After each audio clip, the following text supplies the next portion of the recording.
Xandão, acabou pra você. Esse vídeo vai ser longo, mas vai botar o Alexandre de Moraes na cadeia. Novos documentos mostram que o STF utilizou ilegalmente publicações nas redes sociais para manter presos manifestantes do 8 de janeiro. Quer entender um pouquinho dessa história? Vem comigo. Esse aqui do lado do Xandão é o Tagliaferro, que é o ex-auxiliar do Alexandre de Moraes. Ele era responsável por coordenar uma espécie de gabinete paralelo, onde o Alexandre de Moraes escolhia a vítima, eles iam lá e buscavam provas usando a criatividade para botar essa galera na cadeia. O Tagliaferro fugiu para a Itália por causa que se sentiu ameaçado pelo Xandão. E agora que ele tá na Itália, não só tá dando com a língua nos dentes, como liberou provas e prints de conversas. Esse gabinete paralelo, formado por ele, a pedido de Alexandre de Moraes, com o intuito de não apenas condenar, mas manter presos algumas pessoas do 8 de janeiro. Agora vocês vão se assustar a base que eles utilizaram para tudo isso. Esse aqui é um dos prints quando a PGR pediu a soltura dos presos do 8 de janeiro. E essa é uma conversa do Eduardo Tagliaferro com a Cristina, que é uma pessoa que o Alexandre de Moraes botou ali meio que pra cuidar daquela coisa toda. Dá uma olhada na conversa. A Cristina manda: Eduardo, por favor, consegue pra mim aquela certidão para esses 20 casos?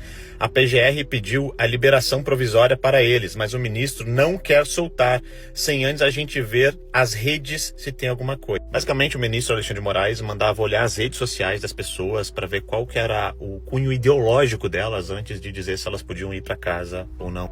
Ele pedia para ver se elas defendiam o Bolsonaro ou não, se elas criticavam a STF ou não, se elas criticavam o Lula ou não. E o Eduardo responde: boa tarde, tudo bem? Devido ao grande número de mensagens recebidas hoje, a sua ficou para o final. Já está sendo processada. Obrigado, Eduardo. Peço desculpa pela demora. E assim continuou. Mas tem mais. Nesse print é uma conversa com Ayrton, que é um dos juízes auxiliares. E ele diz o seguinte: despeço-me aqui singelamente, pois nos demais grupos já estou me despedindo, já deixando claro que tinham vários grupos de monitoramento às pessoas que não seguiam os ritos de Alexandre de Moraes. E ele continua: que nas audiências de custódia possamos dar a cada um que ele é de direito, a prisão. Grande abraço, mestre, kkk, valeu, Ayrton, um abração. Ou seja, um juiz que deveria garantir, a justiça já tinha a condenação praticamente pronta, baseada nos prints, conversas e redes sociais das pessoas que eles queriam condenar ideologicamente o tempo todo. E olha como a coisa funcionava. O Michel Schellenberger trouxe tudo aqui para nós, é ele que está vazando essas conversas. A Força Tarefa seguiu um processo de 3 etapas. Primeiro, recebiam a lista de detidos da Polícia Federal. Em seguida, consultavam ilegalmente o banco de dados biométricos do TSE, a GestBio, para identificar os manifestantes. Usando os dados para encontrar contas nas redes sociais, a equipe produzia certidões. Prestem muita atenção nessa parte. Essas certidões rotulavam quem deveria permanecer preso como positivo e negativo aqueles que tinham chance de serem soltos. Mas baseado em quê? Dá uma olhada nisso daqui. De acordo com o ministro, com o registro do STF, 1.398 certidões foram emitidas das 319 pessoas classificadas, com 69 certidões aqui tivemos acesso, das análises que foram feitas. 42 pessoas foram marcadas como positivas e 277 como negativas. Em seguida, cruzamos os dados com a lista do STF de indivíduos que foram soltos ou enviados para a prisão após as audiências. Embora a certidão negativa não fosse garantia de soltura, nenhuma pessoa que recebeu uma certidão positiva foi solta. Essas certidões secretas nunca foram mostradas aos advogados de defesa. Os motivos para uma certidão positiva incluíam compartilhar postagens sobre protestos, postar conteúdo pró-Bolsonaro, vestir verde e amarelo, seguir páginas de direita, criticar a STF, Lula ou as eleições, participar de grupos de Telegram ou WhatsApp, retweetar conteúdo rotulado como desinformação. Era assim que Alexandre de Moraes decidiam quem ia ficar preso ou não no 8 de janeiro. Em um dos casos, a Força Tarefa marcou um caminhoneiro, Claudiomiro da Rosa Soares, por uma série de postagens no Facebook que criticavam Lula e questionavam as eleições de 2022. O acusado de tentativa violenta contra o Estado Democrático de Direito, o homem passou 11 meses e 7 dias na prisão sem nunca ter cometido um ato violento. Olha só, esse conteúdo citado do caminhoneiro em um meme perguntando como esse cara conseguiu 60 milhões de votos. Depois Lula foi vaiado no funeral, ou seja, um bando de meme. Isso foi o suficiente para manter esse cara preso. Nesse outro caso, Ademir da Silva foi mantido em prisão por uma única postagem no Instagram. A postagem dizia: fazer cumprir a Constituição não é golpe. Isso por si só foi classificado como antidemocrático e como prova de inconformismo com o resultado das eleições do 22. Nenhum outro conteúdo foi citado. Agora pasmem. Uma mulher chamada Vildete foi erroneamente classificada como positiva. Minutos depois, a equipe percebeu que havia confundido com outra pessoa e mudou sua classificação para negativa.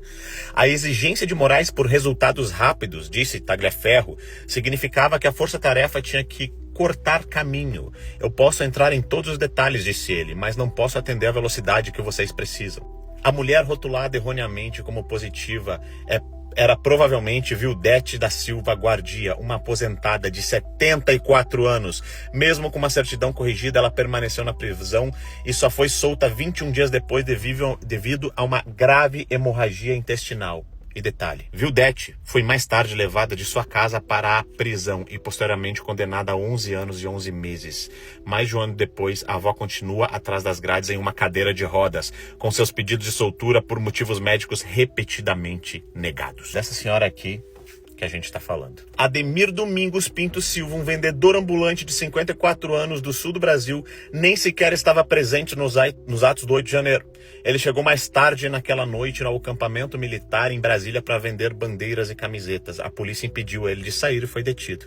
Foi classificado como positivo, não por qualquer ato de violência, mas por um tweet de 2018 criticando Lula e o Partido dos Trabalhadores. Nenhum deles mencionava o 8 de janeiro ou mesmo as eleições de 2022.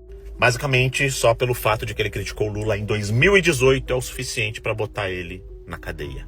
Ele agora usa tornozeleira eletrônica e é obrigado a prestar serviço comunitário.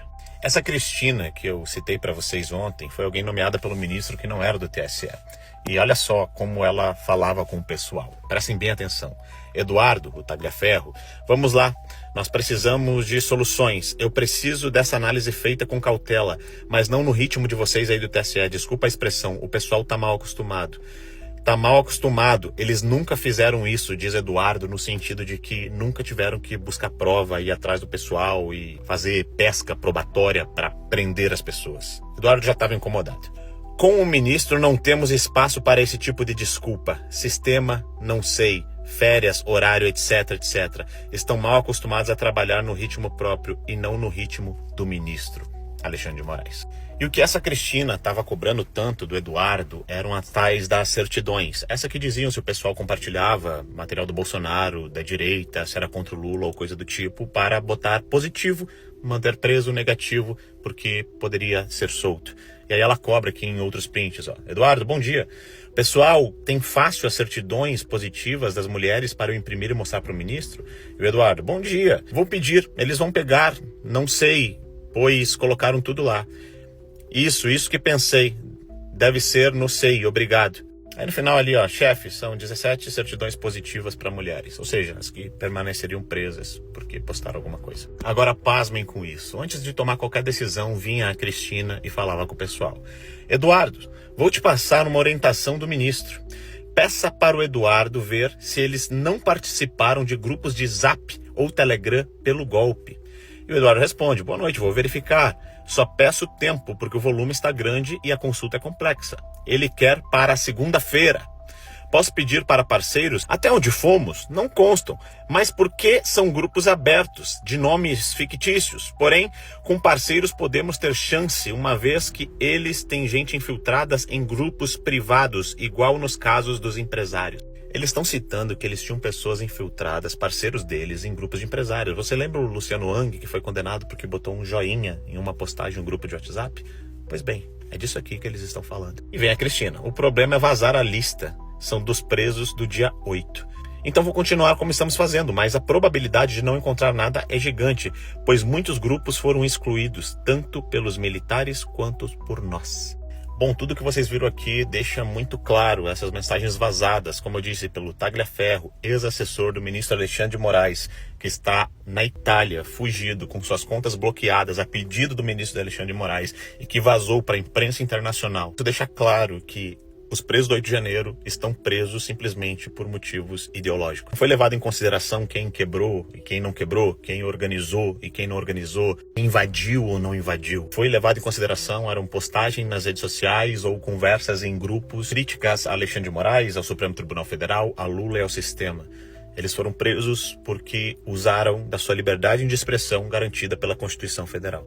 Não existe mais argumento jurídico plausível para defender Alexandre de Moraes. Não existe mais um senador sequer que tenha algum tipo de argumento que possa levantar no Senado Federal para votar contra o impeachment de Alexandre de Moraes. O que antes já era claro e evidente, agora tem provas, tem prints, tem materialidade. Alexandre de Moraes prendeu as pessoas e mantém elas presas pelo seu bel prazer. Assim como aconteceu com Clezão, que veio a falecer na cadeia. Se você acha que isso não é problema teu e que não vai te atingir, imagina um juiz julgando um caso seu. Pode ser uma batida de trânsito, pode ser uma questão alimentícia, uma questão de família, e você descobrir que esse juiz primeiro vai nas suas redes sociais ver se você apoia Lula ou Bolsonaro para depois te dar a sentença. Isso não é justiça, isso é tirania, isso é mau caratismo. E esse cara não tem só que ser impeachmentado. Esse cara tem que ser preso.